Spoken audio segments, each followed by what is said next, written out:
So now to my exclusive interview with the vice president, starting with that meeting at the White House.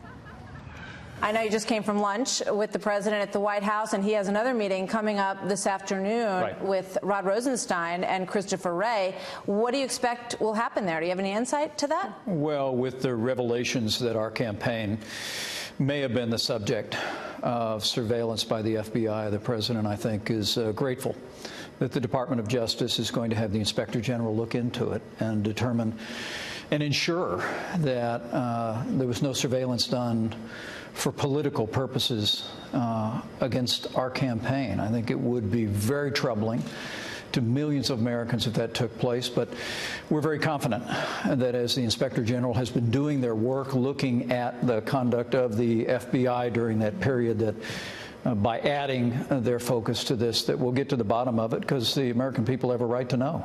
So is there any suggestion that there'll be a second special counsel that would be dedicated to that endeavor? Well, I think at this point, the Department of Justice has made it clear that they'll be expanding the Inspector General's current investigation to include these allegations. And, you know, we don't know what happened. We read the press reports, but it's all very troubling. It's all very troubling to those of us that hold the FBI in such high regard, that there are even allegations that people were assigned to surveil or even spy on our campaign. But look, the Inspector General has the resources to get to the bottom of it. He's been working on a major report about the FBI's conduct, and by expanding into this role, we're very confident that we'll get to the bottom of it. We'll find out what happened, and the American people and all of us will have the facts.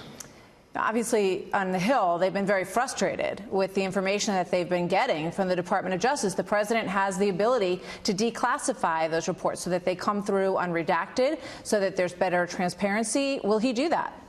Well, President Trump really believes that it's important that we provide the accountable committees on Capitol Hill with all the information that is necessary to do their work. I know that the Department of Justice has assigned additional personnel to focus on that, to work through those documents and that information, and we'll continue to look forward to the Department of Justice providing that information. Matt Gaetz saying the president must declassify those documents. He has the authority to do so. Do you believe he will? Well, it'll be the president's decision to determine what he declassifies and what he doesn't. But the principle here that the American people have a right to know what happened, the People's Congress ought to have the ability to review those materials in a timely way, is a principle that we adhere to in this White House. One of the pundits on the Sunday shows said, you know, this is becoming a blue-red fight, and that the president likes it that way. Do you think that's true? Well, no. I think the American people, understand that when it comes to the Department of Justice, when it comes to the FBI, that we have thousands of men and women who each and every day are dedicated to enforcing the laws and protecting our families and protecting our country. But the American people also have a sense, that we all do, that things went awry in 2016, and we need to know what happened. We need to get to the bottom of the facts. You got some heat when you went on some of the Sunday shows for saying that this needs to be wrapped up. They compared your comments to Richard Nixon, talking about Watergate, and saying that all the documents had been given and that it needs to be wrapped up. What do you say to that? And also now Rudy Giuliani is saying that he believes it will be wrapped up on September 1. Well, I was asked what I thought of the investigation. I said that we have fully cooperated in this investigation. As I said, over 1 million documents have been provided.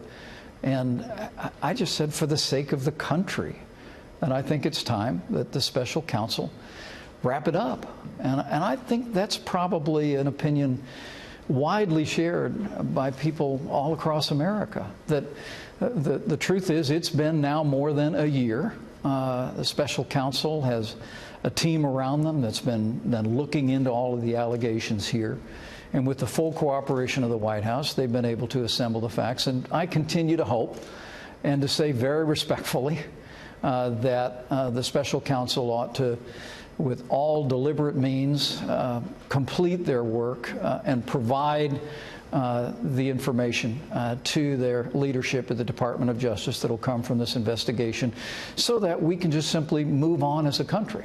All right, let's turn to some of that progress. North Korea, a meeting tomorrow with the leader of South Korea, President Moon, will happen. Is this summit with North Korea on June 12th going to happen? Well, as the president often says, Martha, we'll see.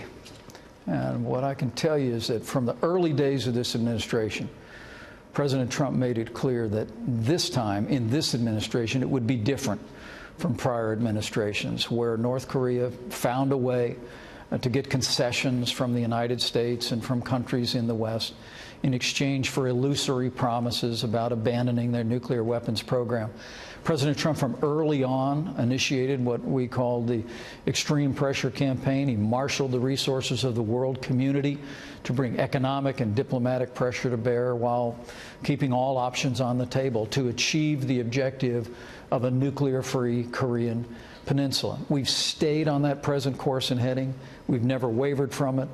But when Kim Jong-un, through the South Koreans, reached out and said that he would suspend his nuclear testing, suspend his ballistic testing, and be willing to achieve complete denuclearization through talks in exchange for a meeting with President Trump, this president readily said yes.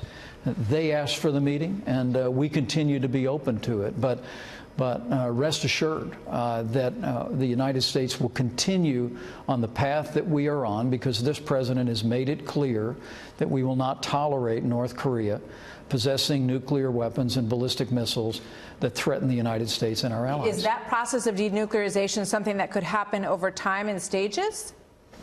Well, what the president's made clear is that we need complete and verifiable and irreversible denuclearization. And there's opportunities and benefits for North Korea once we reach that point of no return.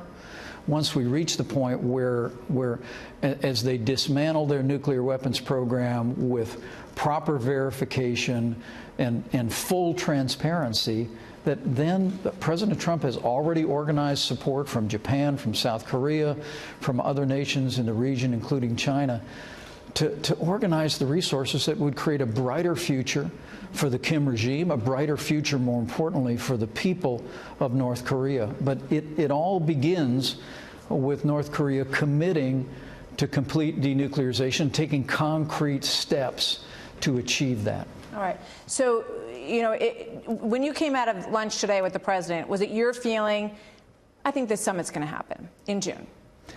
Well, like I said, I think that in our discussions with leaders in the Congress, and the president spoke with President Moon this weekend, who will welcome to the White House tomorrow, that our posture is we continue to be open. Mm-hmm. We continue to be open to achieving denuclearization on the Korean Peninsula by peaceable means. But there are some reports that the president is concerned that if it fails or it doesn't go well, it could be very embarrassing to have gone this far down the road, and that he's seeking input as to whether or not we should maybe rethink this whole thing.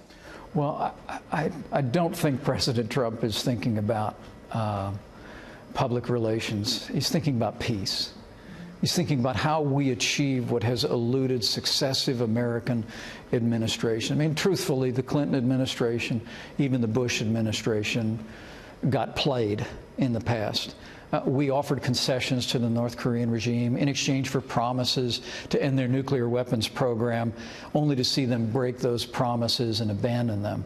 It would be a great mistake for Kim Jong-un to think he could play Donald Trump. So clearly the president's still willing to walk away. Well, there's no question. But look, it's we hope for better. Right. We really hope that Kim Jong-un will seize the opportunity to dismantle his nuclear weapons program and do so by peaceable means. You know, there was some talk about the Libyan model right. last week, and you know, as the president made clear, you know, this will only end like the Libyan model ended if Kim Jong-un doesn't make a deal. Some people saw that as a threat. Well, I think it's more of a fact. I mean, President Trump made it clear the United States of America, under his leadership, is not going to tolerate the regime in North Korea possessing nuclear weapons and ballistic missiles that threaten the United States and our allies. And we've made it clear that we are continuing to bring economic and diplomatic pressure to bear on North Korea, that all options are on the table to achieve that end. But that being said, we've seen great progress in recent months. Last month's Inter-Korean Summit, where you saw the leaders in the North and South meet at the Blue House, have that discussion. The reality is that we hope for a peaceable solution. The President remains open to a summit taking place, and we'll continue to pursue that path even while we stand strong on the objective of denuclearization and the extreme pressure campaign that's underway today. Yeah, I mean, if it doesn't happen, the military option is basically back on the table. Well, it never came off, Martha. Okay. The truth is that President Trump has made it clear that this administration will not tolerate the regime in North Korea possessing nuclear weapons and ballistic missiles that threaten our people, that threaten the United States of America, that threaten our allies in the region. But we'll continue to be open to the diplomatic path, and that'll be much of the discussion tomorrow with President Moon.